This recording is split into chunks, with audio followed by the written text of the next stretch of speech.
Hello， 你好，我係 Ernest， 係 Financial Partners 嘅大中華區董事。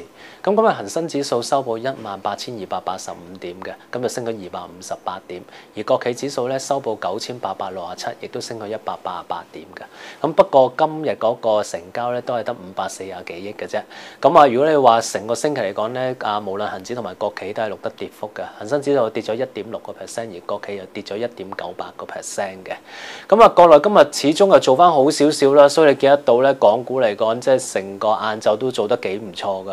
尤其是見得到滬深300同埋呢個上證今日咧都升咗2%嘅嚇。滬深300今日收報2390點，而上證亦都收報2224，仍然都係跌穿呢個政策底。滬深300就係呢個2500同埋呢個上證2300樓下嘅。整體嚟講，始終就跌咗6日啦。咁你見得到滬深300同埋上證咧，今日都錄得一個升幅。咁但係成個星期嚟講咧，滬深300仍然跌咗4.5%，而上證亦都跌咗3.9%嘅嚇。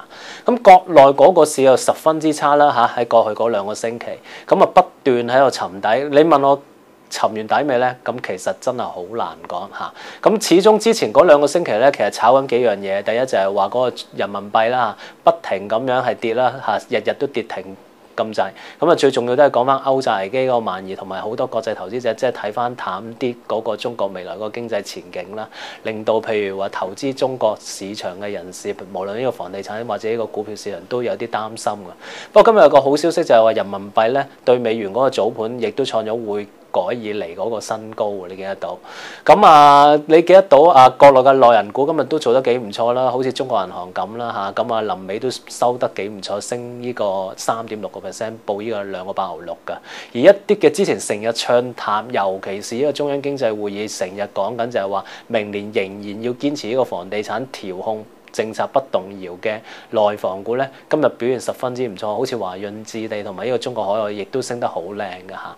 咁你問我下個星期點睇咧？咁其實嚟講咧，即係牛證多少少就係呢個17,800到呢啲咁嘅位啦嚇。咁我相信下個星期嚟講咧，試又試低都係試呢啲位嘅啫。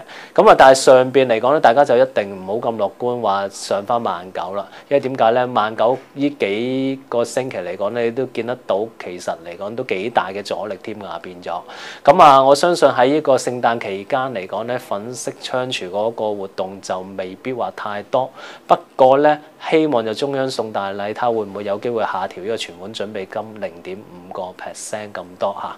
咁如果佢有機會下調咧，亦都有機會可能試一試即係嘗試19,000呢啲咁嘅位嘅。不過我相信大家睇的話咧，都係睇翻明年初嘅時間，可能會做翻好少少。預計今年咧臨尾呢2個星期都係大約喺呢個17,800到呢個19,000點樓下徘徊嘅。